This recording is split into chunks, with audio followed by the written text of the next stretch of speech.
Sa video na ito ay pag-uusapan po natin ang isang malaking galaw na ginagawa ni Ripple. Base po sa bagong impormasyon, si Ripple ay gumagawa ng sariling oracle na kayang kumonekta direkta sa mga bank ledgers o mismong talaan o record ng mga bangko. Kung totoo po ito, napakalaking hakbang ito para sa kanya dahil maaari po nitong baguhin ang paraan ng koneksyon sa pagitan po ng traditional na banking system at ng blockchain world. Kaya yan po ang siyang ating pag-uusapan sa video na ito. Pero bago po tayo magpatuloy ay pakibasa na lamang po muna ang disclaimer dito po sa ibaba ng ating screen. Yan, ano nga ba ang ginagawa ni Ripple ngayon? Meron pong post dito si Smoke. Ayan. At ang sabi niya rito is Ripple is currently building an oracle to query data from existing bank ledgers. Chainlink isn't the only one in the oracle game. Ayan, meron po siyang document dito na ayan, kasama ng kanyang post. At yan, naka-highlight yung kanyang sinabi rito. Ayan. Ano nga ba ang ibig sabihin yan? Ayon po sa dokumento na binanggit ng crypto researcher na si Smoke dito, si Ripple ay kasalukuyang nagde-develop ng isang oracle.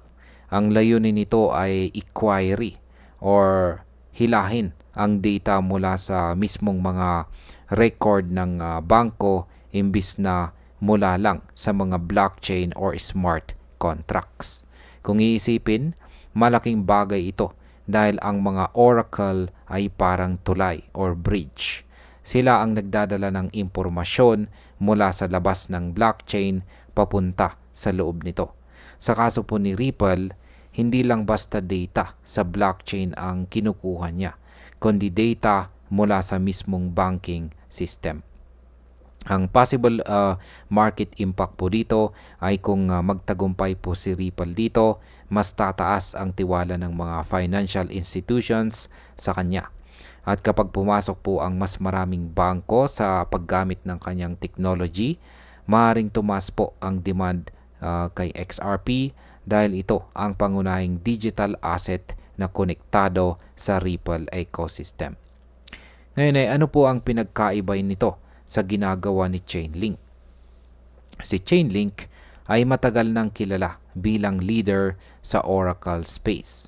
Siya po ang nagbibigay ng mga data feeds sa mga blockchain gamit ang tinatawag na cross-chain interoperability protocol or CCIP. Ngayon si Ripple po ay pumapasok din sa larangang ito. Pero iba ang kanyang target. Imbis na smart contracts lamang, ang focus po ni Ripple ay mismong ang talaan o record ng bangko. Sa madaling salita, si Chainlink ay nakatutok sa blockchain-to-blockchain connectivity, habang si Ripple ay nakatutok po sa bank-to-blockchain connectivity. Kaya ang possible market impact po dito ay kung makuha ni Ripple ang tiwala ng banking sector, posibleng magkaroon po ng division sa market. Mananatiling malakas po si Chainlink sa blockchain native data, habang si Ripple naman ay magiging pangunahing player para sa traditional na bangko. Maaari itong magdala ng mas malaking adoption kay XRP sa long term. Ngayon ay ano naman po ang sinasabi ng community tungkol dito? Ayan, meron pong isang ex-user na nagngangalang James na nagkomento tungkol dito. Ayon po sa kanya, hindi na po bago ang konsepto dahil may nakita siyang mga patents mula pa noong 2019. Dito ay nakasaad na kaya po ni Ripple na mag-integrate ng off-chain data papunta sa blockchain processes.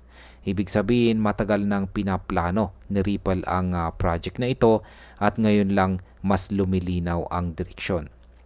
Meron pang isang user, siya naman po si King Zerp. Ayan. at siya po ay nagbigay ng linaw. Sabi niya, ang ginagawa ni Ripple ay hindi eksaktong katulad ng ginagawa ni Chainlink. Ang kanyang project ay sadyang dinisenyo para sa mga bank ledgers.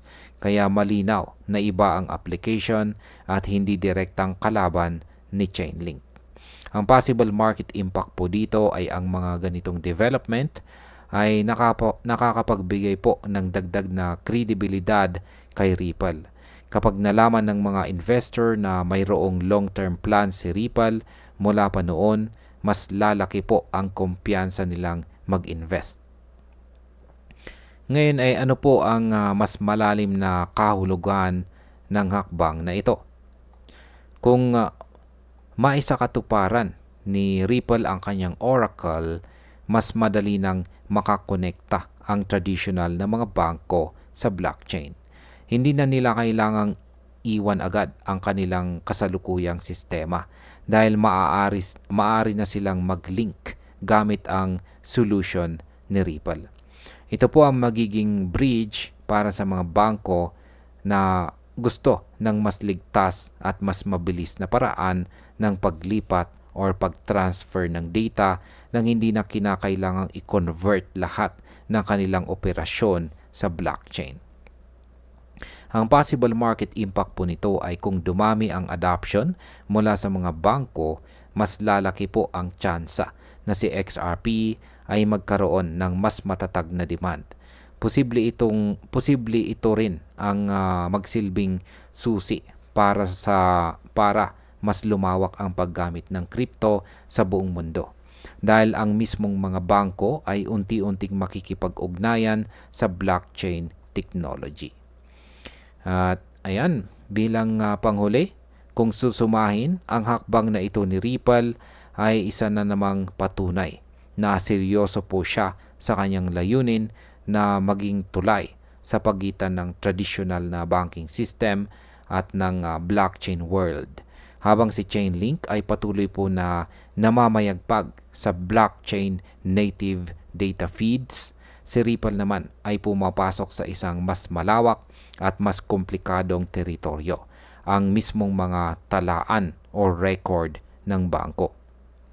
Kung magtagumpay po ito, mas lalaki ang kanyang impluwensya sa global financial system at posible pong magdulot ng malaking pagtaas sa halaga ni XRP. Kaya masasabi ko po ay ito ay isang hakbang na dapat po nating bantayan lahat bilang mga crypto investors at enthusiasts.